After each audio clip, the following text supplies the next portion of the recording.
What's up, you guys? We are back with another video. My name is Crystal Denitra, and thank you for tuning in to Truth TV Podcast. I made this channel. If you guys don't know, I say it all the time because I am in recovery from narcissistic and DV abuse. I made this channel as like a healing journey and a journal for myself to put myself in recovery and help heal. I extend for you guys to take this ride and journey with me. For anyone who's out there that has experienced these things, we know it's not easy, and even being in recovery is not easy. So I definitely take things one day at a time. I have been doing a lot of research on narcissism, toxic people, toxic situations, and I'm just excited to share with you guys all the things that I'm finding out. It's just so much information, and I know everybody's using that word narcissist. It seems like everywhere you go, TV, radio, YouTube, everybody's saying it, but I don't know if everybody has that diagnosis. But I know that the people that I had in my life were definitely narcissistic people. So it made me want to explore the topic and kind of deep dive in to what narcissism really is. Now, yesterday I did a video on co-parenting with the narcissist, how the narc punishes the child. Excuse me, guys. So I decided to do a part two to that just because there was a little bit more information that I wanted to add. And it's so important to understand how these narcs actually work. So, the T stands for teaching, empowering, and awareness. So I always like to start off with definitions. We know that a narcissistic person is a person who's always about self. They don't feel emotions, they don't feel guilt for anything that they do. They think they're the most important person on the walking the earth. And we know that's not true. There are so many more people that are important out here in the world. And, we just have to show these narcs who we really are, the empaths of the world. So, how a narcissist punishes their child is simply by not giving the time and the effort. They will withdraw love, time, money, effort, anything that they can do, not only to get back at the healthy parent, but just because they don't really have it in them to give the time and effort because they're so self-centered and they're so self-focused. Narcissistic parents make demands and they don't really give their kids a stance on anything. They pass highly critical judgment, which is very strong.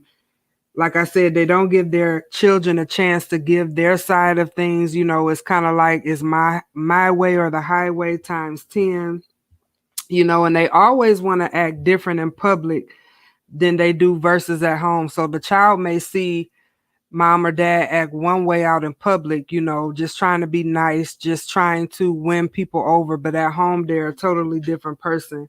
Sometimes that the discipline, it turns into anger with narcissists, and sometimes it can get abusive with children. So we have to be careful, how we are allowing that other narcissistic parent to discipline your children, because you don't want things to go from 0 to 100 real quick.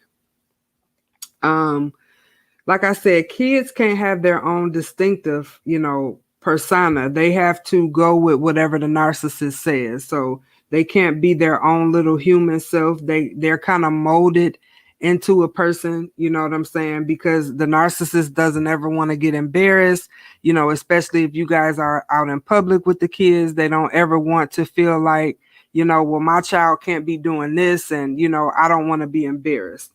They stop engaging with their kids, and I think that's the biggest thing that they do, because they put so much focus on what other people think about them.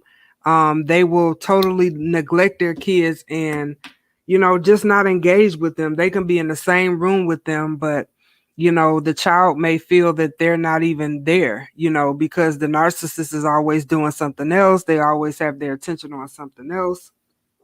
And it just makes the child not feel good about it. They ignore the child's feelings and emotions. That's really the big one.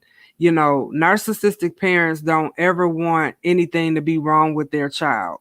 or if they know that there's an issue, I'll put it this way, they will ignore that child's feelings.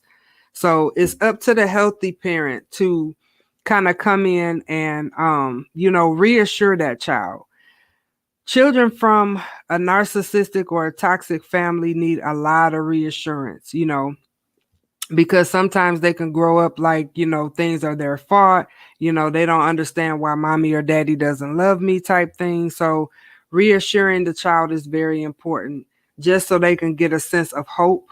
You know, um, it's sometimes hard for their brain to comprehend what's going on, but the healthy parent is key because that reassurance is needed for that child. So like I said, I just wanted to come on here and do a part 2 to that. I talked about yesterday how the things that the narcissist does, it can cause anxiety and depression, low self-esteem, self-doubt, self-blame, indecisiveness. The children can grow up people-pleasing all the time and codependencies. And all of these things, I know for me, I have experienced as a child. For a long time, I used to people please and just try to do whatever I could to keep a person there. But as I'm in recovery, and even a couple years before this, I had to stop people pleasing because I figure if people are going to be in my life, I want them to be here for the right reasons. I don't want them to just be here because of what I can do for them. And it seems like I'm always attracting those type of people anyway. People that just want to use and abuse and be toxic. So coming from a narcissistic parent, it was just hard for me to decipher, who I should give my time and attention to. But as I'm in recovery and as I'm doing the research, it's important to just cover myself and like I always talk about, use discernment. Discernment is the key to keeping yourself out of a lot of drama and a lot of mess. Children really don't have that, gift. Some of them do and some of them don't.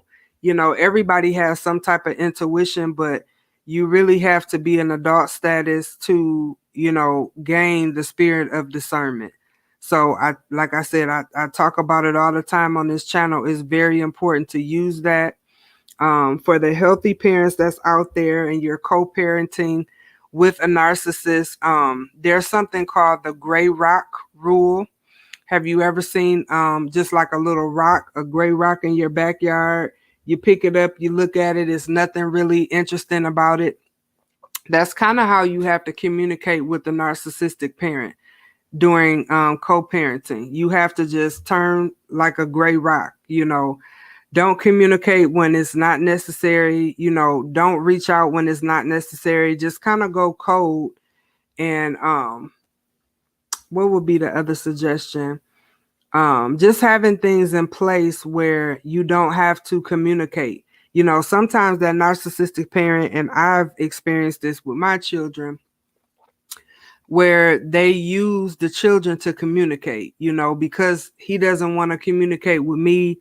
He puts a lot of things on my kids, and that can be heavy for kids. Sometimes it's just something as simple as, hey, we're meeting at such and such time. But because the resentment is there and because just the resentment, the, being upset, the bitterness, the angerness, the angriness is still there. He just doesn't want to communicate. So a lot of things have to go through my children. And like I said, that can be heavy for kids. So do whatever you can to not talk to the narcissist as possible, but make it reasonable. And if you have to communicate through your kids, don't say anything that's explicit. Don't say anything that will hurt their feelings, because that's the last thing that you want, is for your child to grow up emotional because of what the parents are going through. Even if you are in a divorce situation, it's a tough situation to be in. So you always have to put your kids first and think about how they will feel, in that moment. You know what I'm saying? When the communication is happening. So that's all I wanted to share today, guys. Don't forget to thumbs up this video, share, comment, and subscribe. I appreciate all the supporters. I only have 37 right now, but we will be close to 100 soon. I'm just going to keep spreading the word and keep doing what I'm supposed to do. Like I told you guys, this is not easy to be vulnerable and be on the internet, but I feel like God has been pushing me to do this for so long, and I just have to continue. So I hope that I'm saying something that you guys can take away from it. As always, I would love to hear from you. You can email me at truth.tvpodcast@gmail. You can also hit me up over there on Instagram at truth_TV podcast. Until next time, guys, be safe. And if you need that crisis hotline number, is floating down at the bottom. It's 988. You can dial it from any phone 24/7, 365. I will holler at you guys later. Peace.